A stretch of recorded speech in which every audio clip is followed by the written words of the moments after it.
Kết thúc tập trước, sau khi chôn cất Đàm Vân xong, Thẩm Văn Đức và Thẩm Thanh Phong liền đến chỗ của Thẩm Tố Băng để báo cáo tin tức. Khi nghe tin Đàm Vân bị giết hại, Thẩm Tố Băng trở nên rất tức giận, nàng nói một ngày không tìm ra hung thủ, nàng sẽ không rời đi khỏi nội môn. Sau đó, Thẩm Tố Băng hướng lên không trung, đẩy ra một đạo linh lực cột sáng, trong hư không liền xuất hiện 9 tiếng chuông. Tiếng chuông rất nhanh đã truyền đi khắp phương viên xung quanh Đan Mạch. 9 tiếng chuông này vang lên, đại biểu cho thời khắc tồn vong của Đan Mạch mới được sử dụng. Khi nghe được tiếng chuông này thì tất cả trưởng lão hay đệ tử đều phải nhanh chóng tập hợp tại diễn võ trường, bao gồm cả những người đang bế quan tu luyện cũng phải đi ra. Vào giờ khắc này, rất nhiều người đã biết 9 tiếng chuông này có quan hệ rất lớn đến Đàm Vân.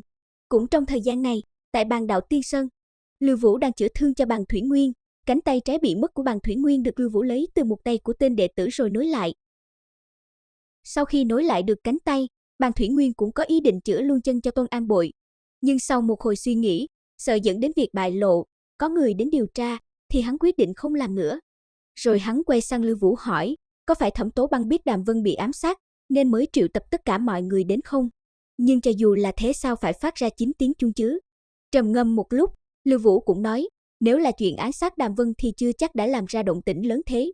Ta nghĩ, hư hao diễn võ trường lần này, người sáng suốt liền biết là cường giả luyện hồn cảnh làm. Nghe thấy vậy, Bàn Thủy Nguyên lộ ra vẻ hoảng sợ, hắn nói hiện tại không thể đến diễn võ trường tụ tập được, bởi vì hiện tại hắn đang bị thương, nếu bị điều tra thì hắn chắc xong đời, mà Lưu Vũ thì không tránh được có liên quan. Suy tính một hồi, thì Lưu Vũ nói Bàn Thủy Nguyên cứ ở lại đây, còn hắn sẽ đến diễn võ trường xem xét tình hình, có vấn đề gì thì hắn sẽ nói hộ cho Bàn Thủy Nguyên. Quay lại diễn võ trường, giờ phút này tất cả trưởng lão cùng các đệ tử đều có mặt đầy đủ. Thẩm Tố Băng đứng phía trên đảo mắt nhìn qua một vòng, rồi nàng lên tiếng hỏi, sao không thấy tam trưởng lão Bàn Thủy Nguyên đâu? Lúc này, Lưu Vũ tiến lên trả lời, hắn nói Bàn Thủy Nguyên đã tiến về Đan Mạch Tiên Môn để thăm hỏi con của hắn. Nghe thế, Thẩm Văn Đức đứng bên hướng Lưu Vũ hỏi, nhị trưởng lão, sao tam trưởng lão sớm không đi, muộn không đi, lại đi đúng lúc Đàm Vân xảy ra chuyện? Nghe Thẩm Văn Đức nói vậy, thì Lưu Vũ cũng liền phản kháng ngay, hắn nói hiện tại thủ tịch đang hỏi ta, thủ tịch còn chưa mở miệng thì ngươi lắm miệng làm gì? Lúc này Thẩm Tố Băng mới lên tiếng, nàng hỏi Bàn Thủy Nguyên đi lúc nào.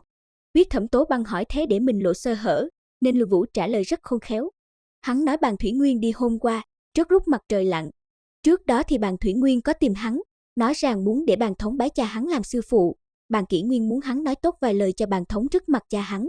Rồi để cho mọi người không nghi ngờ, thì Lưu Vũ còn nói, nếu Thẩm Tố Băng không tin thì có thể đi tìm cha hắn để xác minh. Biết cho dù có đi gặp cha của Lưu Vũ cũng không giải quyết được gì, nên Thẩm Tố Băng chỉ nói qua loa vài câu, rồi sau đó nàng mới nói đến việc chính. Đàm Vân hôm qua tu luyện trong bảo tháp, bị người ám sát, sau khi chạy trốn về đến Thư Linh Tiên Sơn thì đã chết. Lời nói vừa dứt, chúng đệ tử đều nghị luận, thương tiếc cho Đàm Vân. Trong khi đó, Lưu Vũ lúc này trong bụng nở hoa, Đàm Vân hiện tại đã chết, thì việc tìm ra hung thủ gần như không có khả năng. Trong lúc mọi người bên dưới đang xôn xao bàn luận về cái chết của Đàm Vân, thì Thẩm Tố Băng đang âm thầm quan sát biểu tình của những trưởng lão có tu vi luyện hồn cảnh. Sau đó nàng ngưng giọng nói, kẻ nào giết chết Đàm Vân ta sẽ điều tra rõ ràng, nhất định sẽ bắt kẻ đó tới trước mặt mọi người xử lý. Cho dù người đó có bối cảnh gì, kết quả chỉ có một, đó là chết.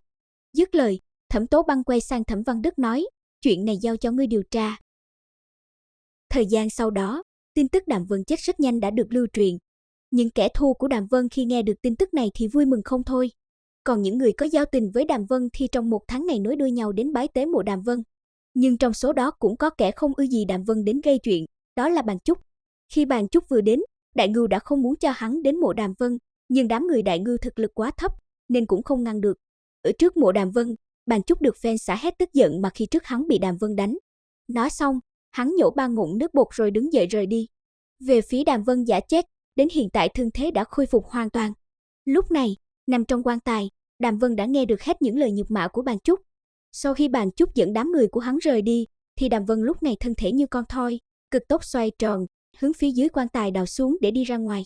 Ra đến ngoài, Đàm Vân một mực bám theo đám người Bàn Chúc, cho đến khi đám người này ra khỏi Thương Linh Tiên Sơn thì mới xuất thủ.